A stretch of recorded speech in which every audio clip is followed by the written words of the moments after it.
Hi, my name is Kat, or the Career Librarian, and welcome to a new video. Today I will be doing something that I don't do a lot, and that is just a single book discussion for my most recent read, and that is Yesteryear by Caro Burke. Because I have thoughts and I'm confused.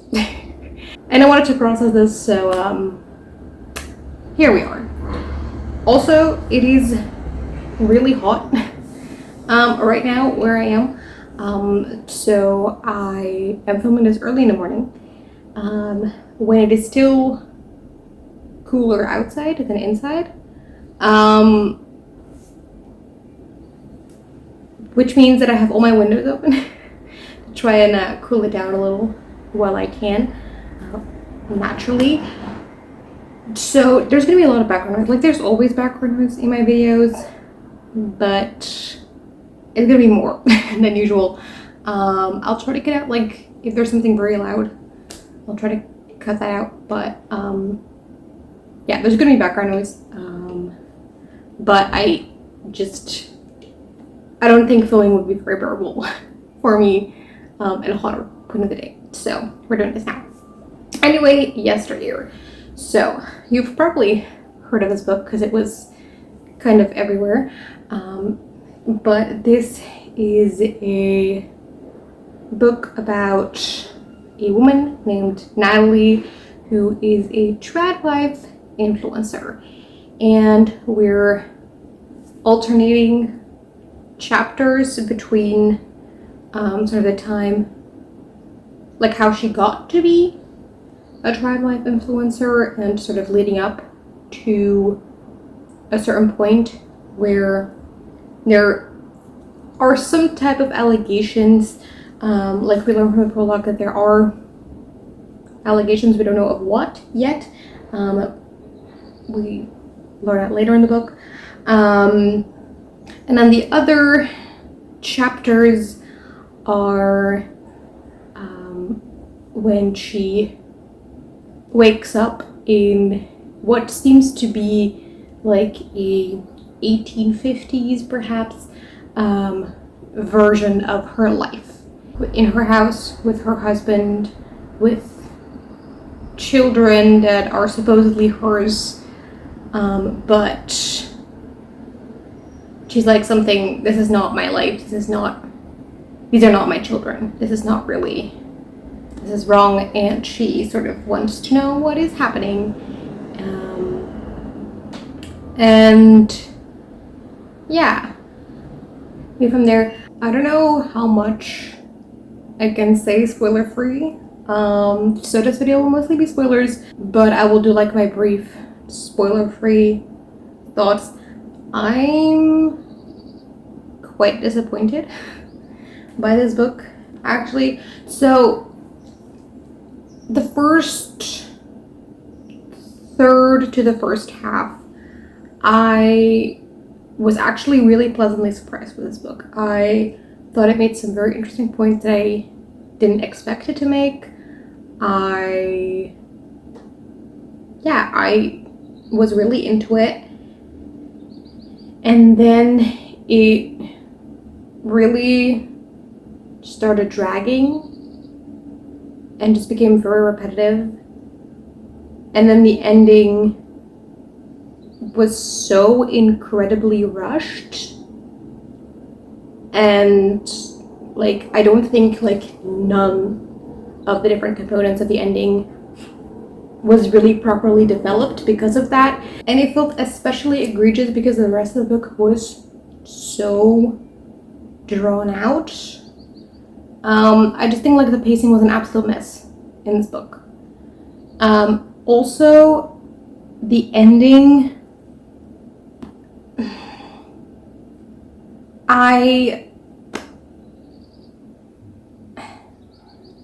it just doesn't make a whole lot of sense. Like, there are certain bits that make sense in light of the twist at the end, but I don't think the twist itself really works. Like, the amount of disbelief I have to suspend to accept that this could be what happened is insane. And so I get why a lot of people were surprised with it and why people don't guess the twist, because like it's just so out there and so unrealistic that I did not love that. But my biggest gripe with this is that I'm very confused as to what this book is trying to be and what this book is trying to do. I think it's thematically not very cohesive. I think that for most interpretations of this book, I think that you can't really find one interpretation, and not in a fun way of like, there's just so many layers that there's always something new, and new elements bring like new types of interpretation there. It is more in the way of, if you have a certain view if you have a certain meaning that you think is in here, you inevitably come across things that just do not work. And so I don't understand this book and what this book is trying to be. I think it is very poorly executed in that regard. So yeah, at the end I have to conclude that I did not think that this is a very good book. That being said though, I disagree with a lot of the criticisms that this book gets. But I'm going to get into that a little bit deeper in the spoiler section, because I am not entirely sure I could really explain that spoiler free, but I think that a lot of like the discourse around this book confuses me as well. So yeah, that is it for my spoiler free section. I don't know how useful that was. I also don't know how useful the rest of this video is going to be, because as I said, the thematic stuff in this book is not very cohesive, and so my thoughts are not very cohesive, and so I don't know how cohesive this video is going to be. But let's get into the spoilers. From the marketing of this book, I went into this expecting a biting critique, satire of the tradwife movement and the hypocrisy within it. And while I think that is kind of there, I think that stays very superficial.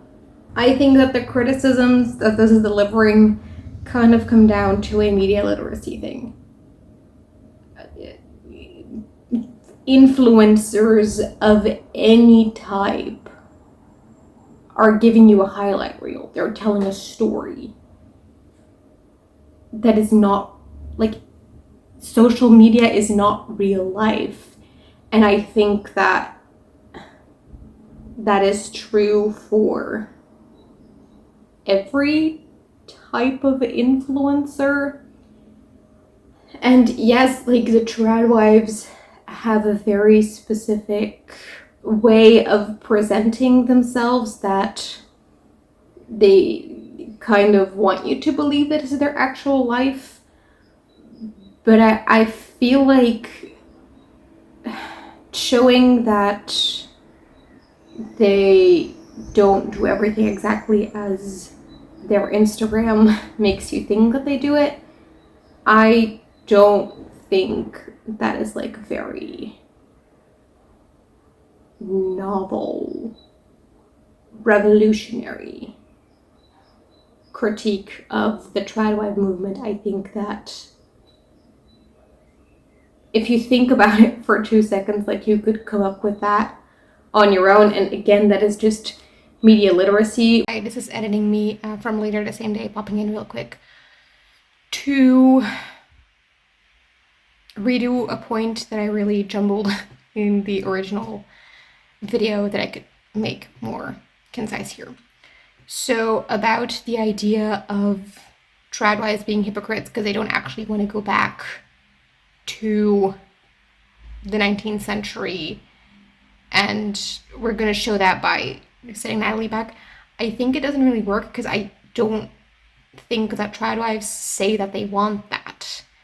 They have certain values that are very outdated and that they ascribe to the past, which they aren't necessarily. But I don't think any of them is actually advocating for truly going back there.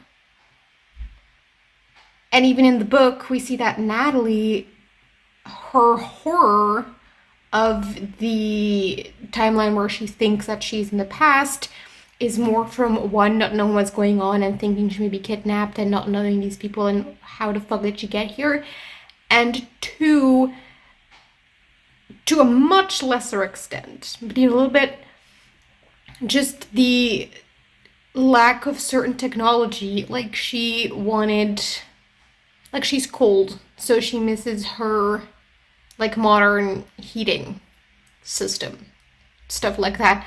I don't think tradwives argue that we need to give those up.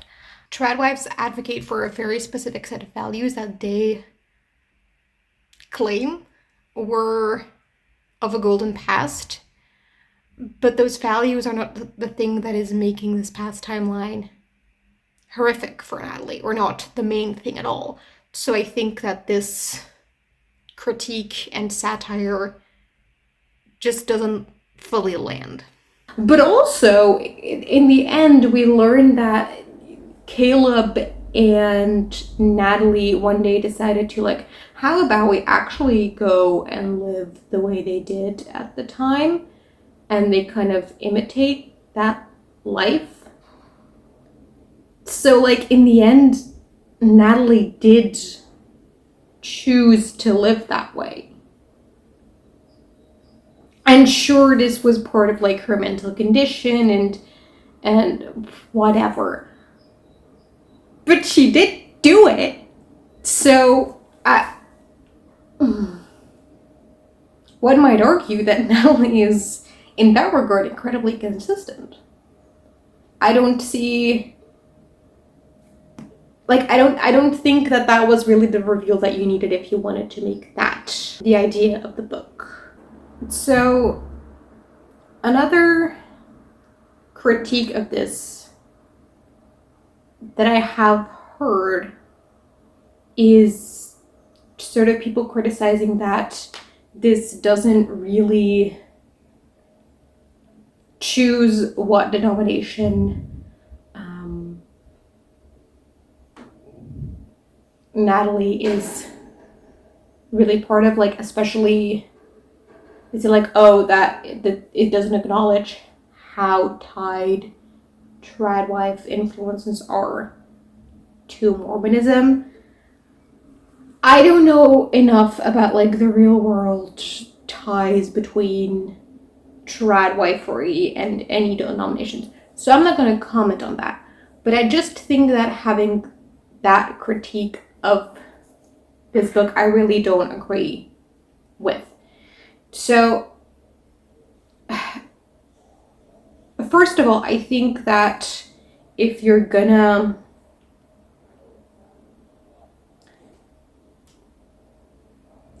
pin down one particular denomination, it kind of almost becomes a critique of that particular denomination rather than just a general trend. And I don't think that the tradwife movement is about religion at all. It is about the performance of religion and, on the other end of it, the perception of religion. And I find it weird that this is like the critique, because I think that it is kind of addressed in the book. So I want to talk about chapters 4 and 6 with you.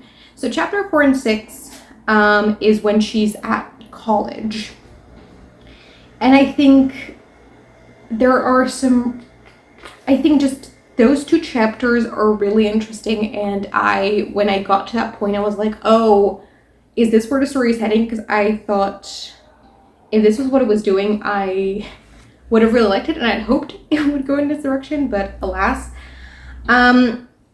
But so we have Natalie, who was raised very conservative Christian, but then she got a scholarship at Harvard that she went to, and I think it's really interesting. She went into this with a really open mind. Like, she wanted to expand her horizons. She wanted to learn about the world. Like her sister, it says that her sister would never read a book that wasn't written by someone named Paul, David, or John. So she would only read the Bible. But Natalie deliberately chose, no, I want to go to Harvard. I want to go see what this world is. And she wanted to expand her horizons. And the minute she walks in, she is judged. Like, on the first night, her roommate hosts this party, and the people there have never even spoken to Natalie, but they see her very long hair and then her prairie dress, and so they are like, oh, she's stupid. She can be very intelligent based on this, and they really humiliate her for it. And so Natalie leaves the party because she notices that they won't give her a chance. They've kind of written her off straight away. And then it says, as I walked away, the beginning of a new overlapping conversation unfolded. She's Amish, right? I think Orthodox Jewish. Mormons are totally. But have you ever met an evangelical? So this is sort of a thing that they don't really know what denomination is, and they don't really care. Every time that one of the other people is referring to her from that point onward, it's the insert random religious group girl. So she's the Mormon girl, the Catholic girl, the Amish girl, the whatever. So they just don't know, and they don't care, because to them it is all the same thing. And so which particular denomination does not matter, because it's all the same, right?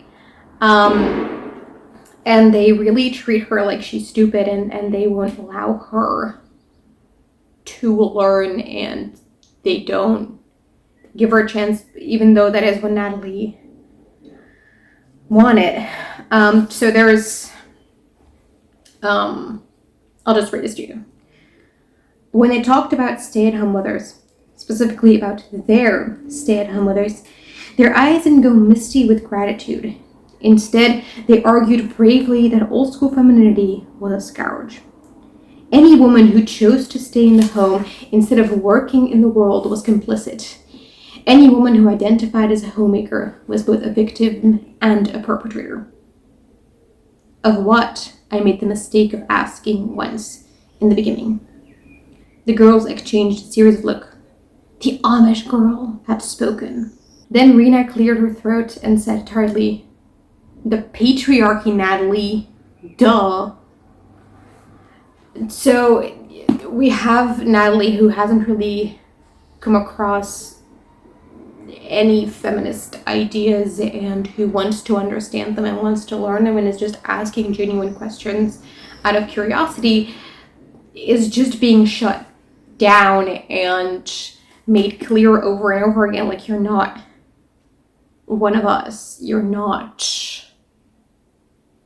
welcome here because we don't want you here. Or like later, there's another moment, but one of the girls was from another dorm. "Hey," she said, "Natalie, right?" When I looked at her, she added, "We're in the same gender studies class." Rena frowned. "Isn't it like a 400-person lecture?" "Well, yeah, but Natalie got into this intense debate with the professor the other day about biological differences. She had all these studies lined up in her arsenal too. Like, bam! Women are physically weaker. Bam! Men aren't good at domestic chores because their eyesight is designed for predatorial work. Bam!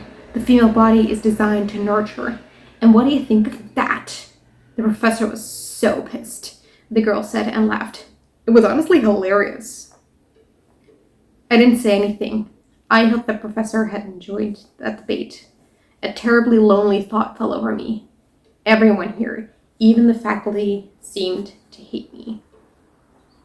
So we have Natalie, who, from what you can tell from this passage, like, honestly tried to engage in thought and debate and wanted to,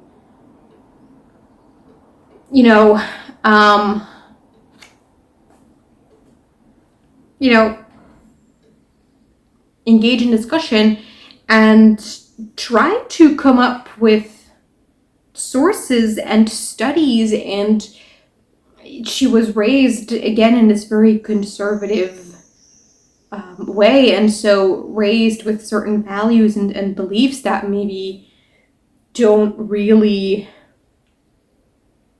align with reality. But she put herself in an environment to learn, and she tried to learn and see other perspectives, but at every time she was kind of shut down and ridiculed and humiliated for it. And so, of course, she doesn't want to be there. And then she, there was this Bible group, or this church group, that she didn't join deliberately because she was like, yeah, no, I don't want to be, again, like, in this church group. Like, she wanted to try and be friends with the secular people, and like, they just shut her down and didn't give her a chance. And so she was like, I just really long for anyone to be nice. And then she does eventually join this church group, which she didn't find very interesting and very stimulating, but at least they were friendly to her, which it literally says that. That's like one of the last lines of chapter 6, which I just think that there it was an interesting commentary in that of, like, the other people in this university. As soon as they heard that Natalie was religious, they just no longer cared about anything she had to say. They no longer saw her as an individual people. It's just one big group that she is part of, and that group is by definition dumb and problematic and wrong in any regard, and they are smart and enlightened and right, and never shall the two cross. And so I think that in those two chapters, I feel like there was a very interesting sort of a commentary of not only are these trad wives complicit in perpetuating the patriarchy, we as progressive women are the ones who are pushing them towards that. We want them to do that. We don't want to give them a chance of anything else. And I thought that was very interesting, and I thought that idea was missing, really, from the whole conversation of this book. I think a little bit further, there's also just the idea that these conservative, trad wife, whatever, people are in essence exactly the same as more progressive liberal women. And I think that that really comes to fruition in chapter 15. Chapter 15 is in the past timeline that is actually the future, where Natalie is trying to think what it could be, and she thinks, oh, maybe this is a reality TV show that I'm just dropped in. And she's like, but can certain things that have happened, like, will they actually allow those on just a reality TV show? And then she thinks of reality TV show that she likes watching and how they became more and more extreme and stuff, and how this is actually something that could potentially work. And she is sort of dividing the world up into three types of people, because up until this point, in her head, the world has been divided into people like her, the trad wives, the good Christian women, and then the feminists who go to work and don't live those values. But now she adds a third part that is the types of people who would participate in these reality TV shows, because they know that these TV shows are not really genuine. These girls aren't disciplined or well-bred enough to choose a life path like the one I chose, the poor things. So they have to find another way to build currency. They have to whore themselves out, smash the glass, get the cash, and run. Not an ideal path, but also not the stupidest by a long shot. The stupidest path is Rena's path, accepting a job in an industry designed, filled, and run by men. And I think that this passage is quite interesting because she is, creating this divide in three. But in the end, each of the attributes that she's describing to each of the groups also applies to the other two. And so, whore themselves out, one might argue that participating in a capitalist system and getting a regular job is also kind of whoring yourself out in a different way. And then what she's doing is she's, pandering to the male gaze, and creating this very patriarchal lifestyle to sell. And all three industries, whether that is like the regular media, just a corporate world, and the patriarchy, are designed, filled, and run by men. And so I thought that this passage was quite interesting to show that like all women are essentially the same and are just kind of trying to find a way to live and survive in a society that disadvantages them on a fundamental level. America hates women. What a comfort to remember. It is, I decide, entirely possible that a reality show premiering in the next 2 years would allow a man to hit a woman and knock her out. Equally possible that they would allow that same woman to wander through a minefield of archaic booby traps and nearly blow off her foot in the process. In fact, this really perks me up. It's more than possible. It's likely, arguably inevitable, practically necessary. The angry women, after all, are defined by their own infinite capacity for restlessness. If you want to keep them entertained, you must be willing to constantly raise the stakes. And I think that once again, there is sort of that same idea of like the entertainment industry have to raise the stakes. She has to constantly up her game too. And in the corporate world, profits always have to increase. Well, at the same time, this also kind of touches on the idea that the angry women, as she calls them, which is like the women who are not her followers and not her fans, who critique her, they just want to see her fail.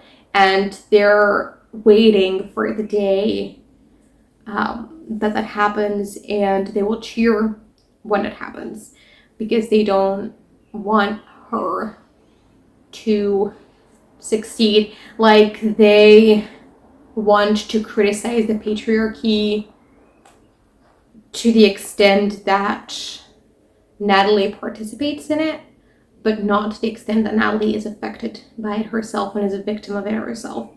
And the inherent misogyny in that, I thought was interesting. Like, just here it's obviously about a reality TV show. Like, the audience wants to see drama, wants to see pain, wants to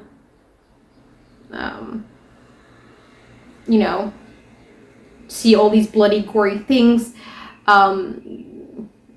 in a figurative sense now, but here in Natalie's imagination in a literal sense,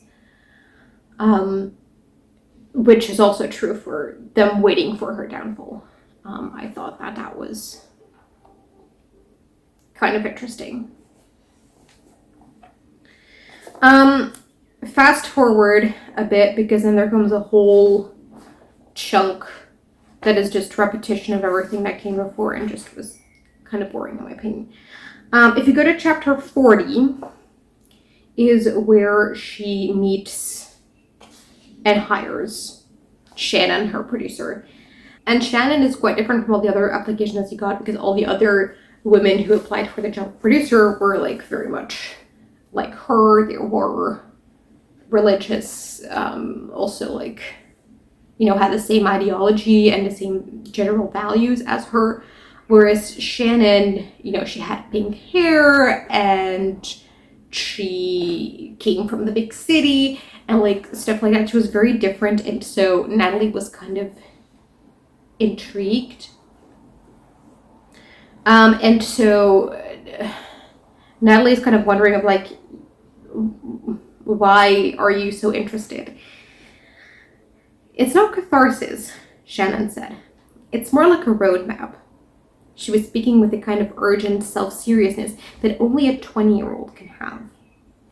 what you're doing on your farm with the homesteading and the farm to table and the keeping your kids away from technology, building a business with your husband and owning all the means of production and running it from the comfort of your house, that's the future, Natalie.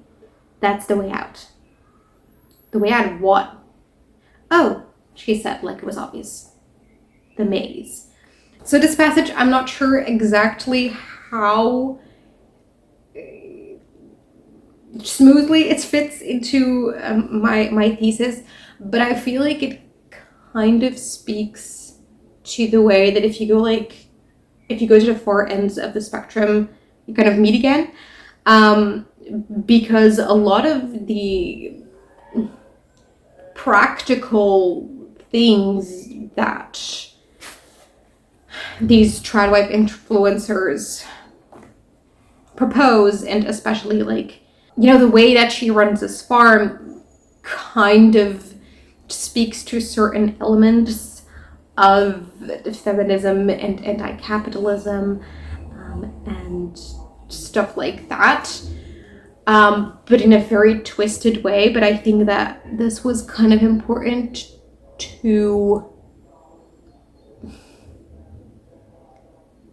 see sort of like the way that very similar actions can be taken by people who have very opposite views or something in that regard. I thought that was interesting.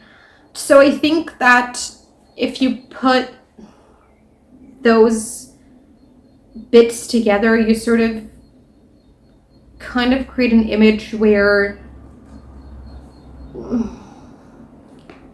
it is not explored in the extent that I wish it were, but where the progressive people are the ones who kind of push for this, kind of push her towards this lifestyle, and are in essence not very different from her, but just think that they are, in the same way that Natalie thinks that she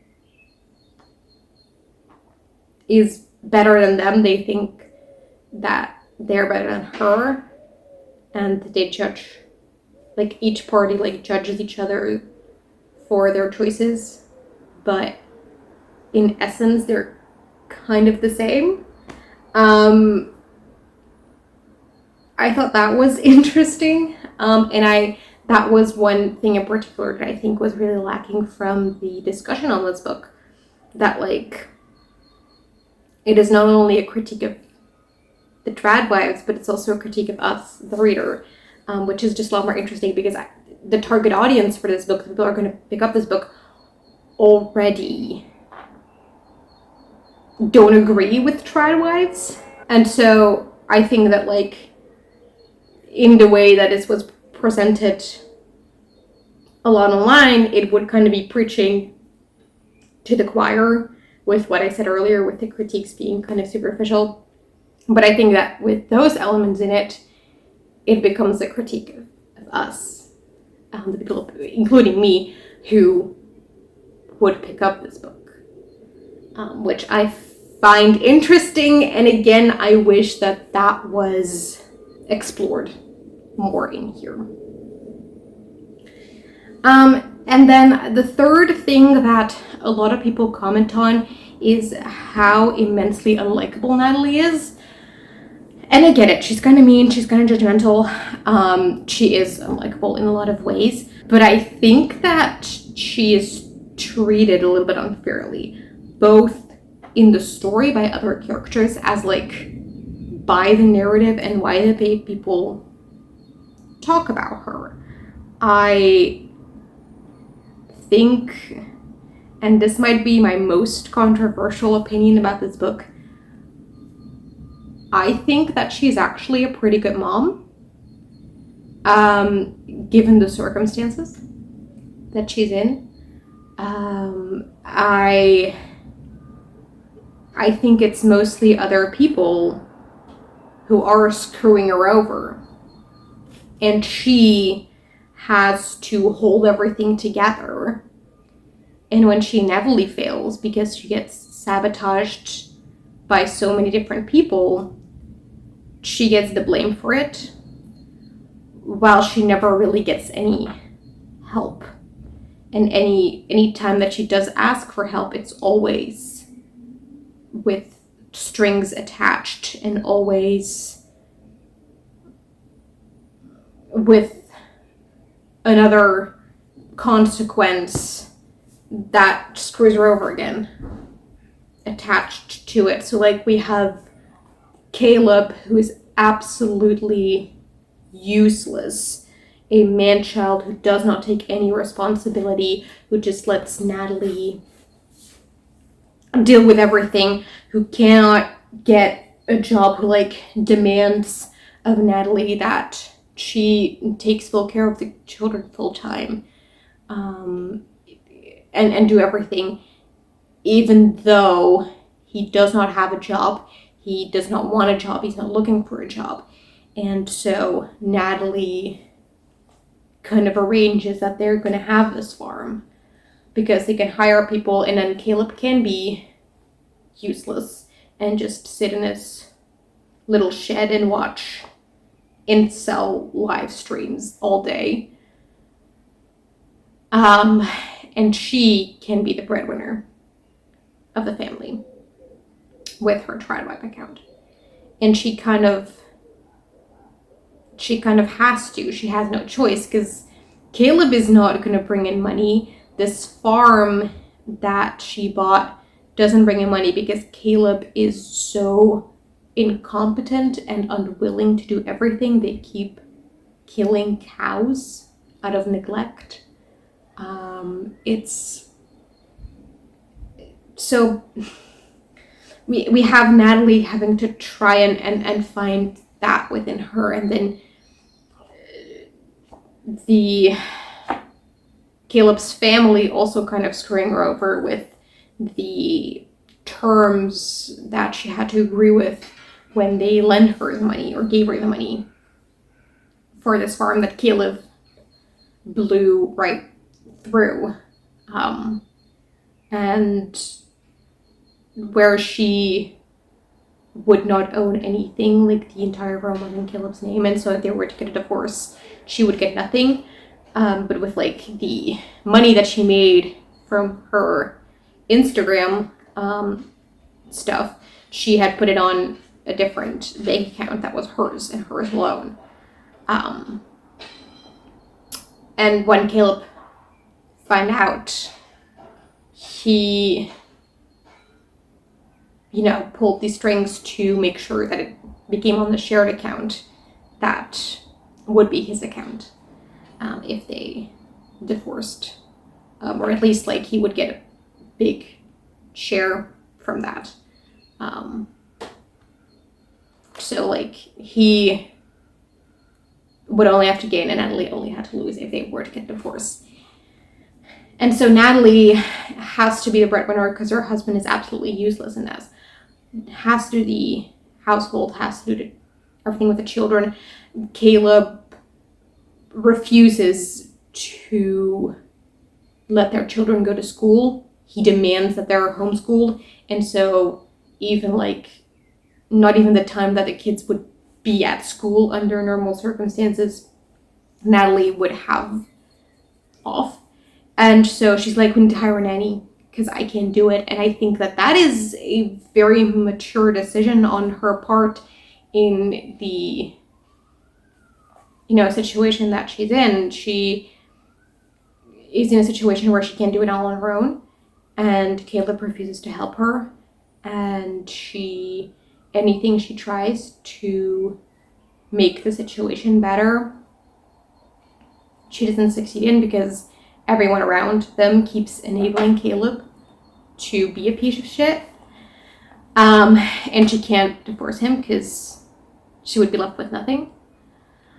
Because not only like would he get the farm and so many other things, but also like her content kind of relies on the fact that she's married, and if she would get a divorce, then her income would also, you know, fall away. So she tries to make the best of the situation. He's like, okay, then we're gonna hire a nanny because I can do it. I don't want to neglect my kids. She could have parentified her eldest daughter, Clementine, which is a thing in Flindie spaces, but she didn't do that. She hired 2 nannies to, you know, help her manage. So I think that in this circumstance, she actually made the right choice. And I think there's a lot of circumstances where she, again, kind of has to deal with the circumstances being stacked against her, the odds being stacked against her, and her having to figure out what to do with it. And I think in that regard, we have Shannon, who I think is definitely a villain of this book. She, as I already said, was a producer who quit. She had a brief affair with Caleb, and then she quit her job and exposed certain things about Natalie. And one of the things that she says, these are the allegations that we hear about at the start, is that she alleges that Natalie sexually assaulted her.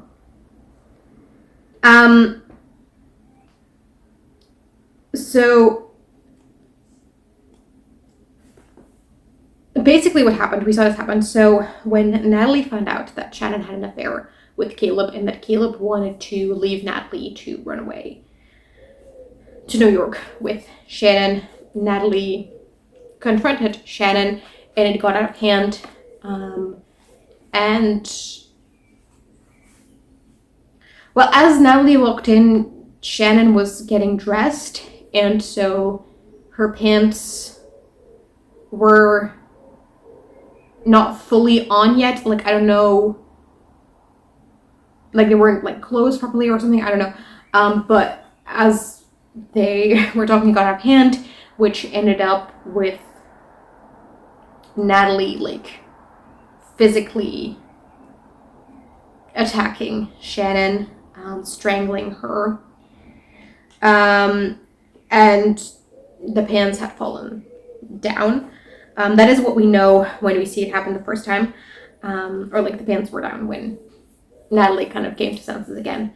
And then she's alleging that now on TV that Natalie sexually assaulted her. It is described as follows.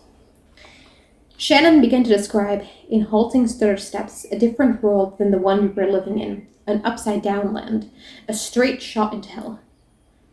Called me all these terrible names, straddled me, my jeans were at my feet, screaming. Duck said suddenly, "What is this?" I felt so terrified, and she wouldn't get off me. Natalie, Duck said. What is she saying? Felt so violated. Natalie? I told her to get off me. I was screaming for her to get off me. She didn't scream. We get a little bit of description of Natalie in her house watching TV. In the background, Aaron went on. Certainly sounds like a moment that was erotic in nature. I felt insane. I laughed or tried to laugh. I can't speak to her sexuality, but I can say it felt very violating to me. And then they turn off the TV. So it is described in these kind of vague terms, and Shannon implies that it is sexual assault, but never actually outright states it. And I don't think it is. I think that Shannon is lying here to discredit Natalie. She has been wanting to do that from the start. And there's other instances where she twists things to make Natalie look bad. And I think this was a very interesting little parallel. I actually didn't notice this myself, but I watched Plant-Based Bride's video on it, and she pointed this out, and that was very interesting. So they know that this TV interview is gonna come, and so Natalie pays her lawyers, or like Doug, who's her father-in-law, his lawyers, to try and find things to discredit Shannon with, and they say like, oh yeah, we found that she didn't graduate from college, which Natalie already knew, and that she has a sister who is lesbian, and Natalie's like, I pay you so much for this, and you're coming up with her sister is a lesbian? What is wrong with you? Do your fucking job. And so I feel like this is kind of, you know, the reverse of that, where now Shannon is kind of accusing Natalie of being a repressed lesbian and assaulting her for it. And then we get into how this is like the worst thing that could happen. Like Doug's like, oh, if only it was just Caleb who assaulted her, because like no one would give a crap. But a woman being predatory, that we're never gonna come back from this. And so I thought that was an interesting point. But also I think that was Shannon saying the thing that she knew would make Natalie look bad the most, because she does this another time. Like in that same interview, she also reveals that the children hate being filmed, and that they don't want to be on camera, and that they don't want to do this. But earlier, we see Shannon being the one to encourage Natalie to use her kids in her content. Your baking tutorials are so good, but I think we could add a more organic, homey element if the children were actually involved rather than floating around in the periphery. So she set this up for her to use later, and it's just like the second she arrives, she is trying to find dirt on them to dig up, and this has been her goal from the start. I feel like her little gotcha moment, and I feel like that is part of it, and this is what makes them, you know, lose a bunch of followers, what is ultimately ruining them, what creates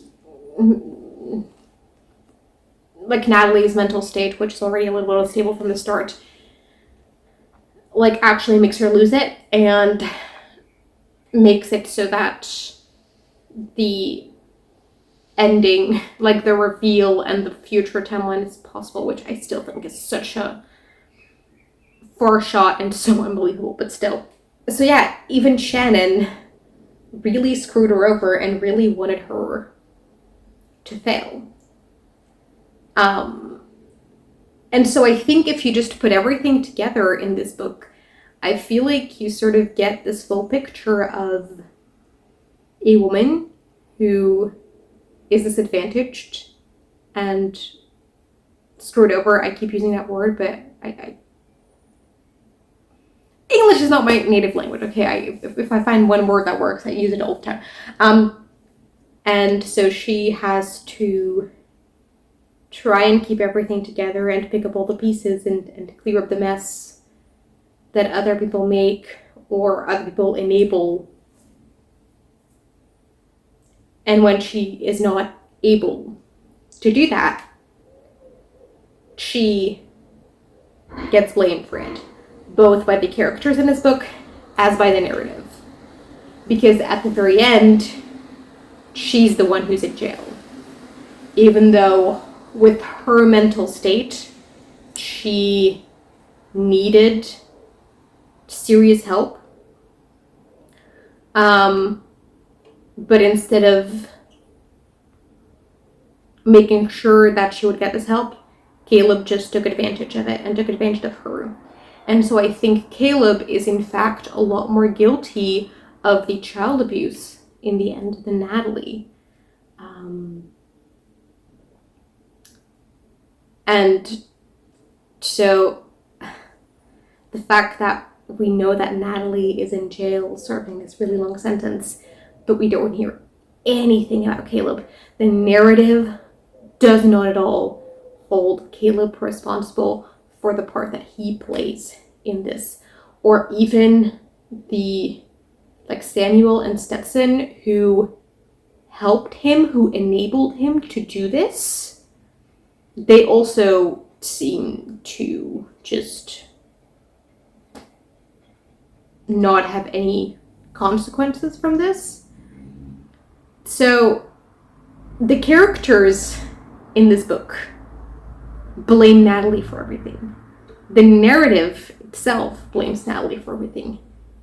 And the readers do too. Because yes, is she unlikable? Yes. Is she mean? Yes. Is she judgmental?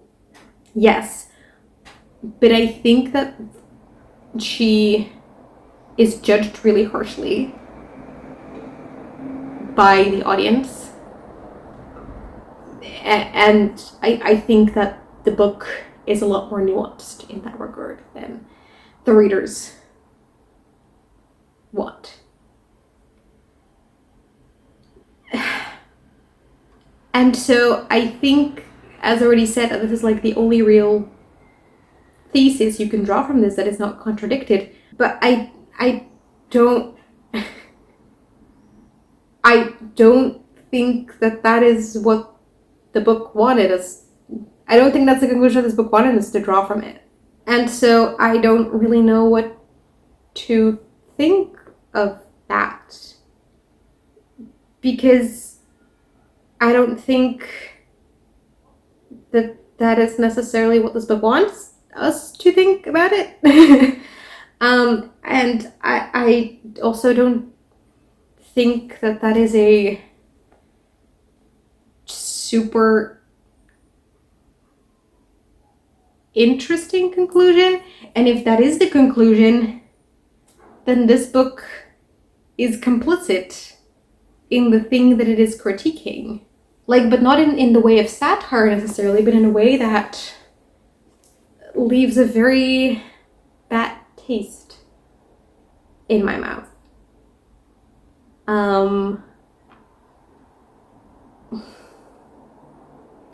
So yeah, those are my thoughts. I am very sorry for the ramble and jumble that this video probably is, because as I said, my thoughts are not fully coherent either, and so this video isn't, but I needed to process this. So yeah, that is this book. I'm utterly confused by it, and not in a good way. So yeah, if you have thoughts on stuff I mentioned, there's things that I didn't really touch on in this video because I didn't think they were fully relevant for what the points that I wanted to hit. But if you have thoughts on anything in this book that you want to share with me, or if you think I'm dumb and I read the book wrong, you can also yell at me. I don't know. But I would love to talk because I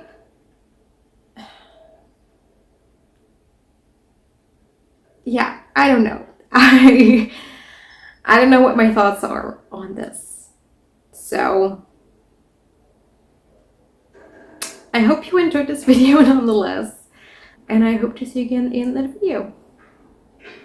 Bye.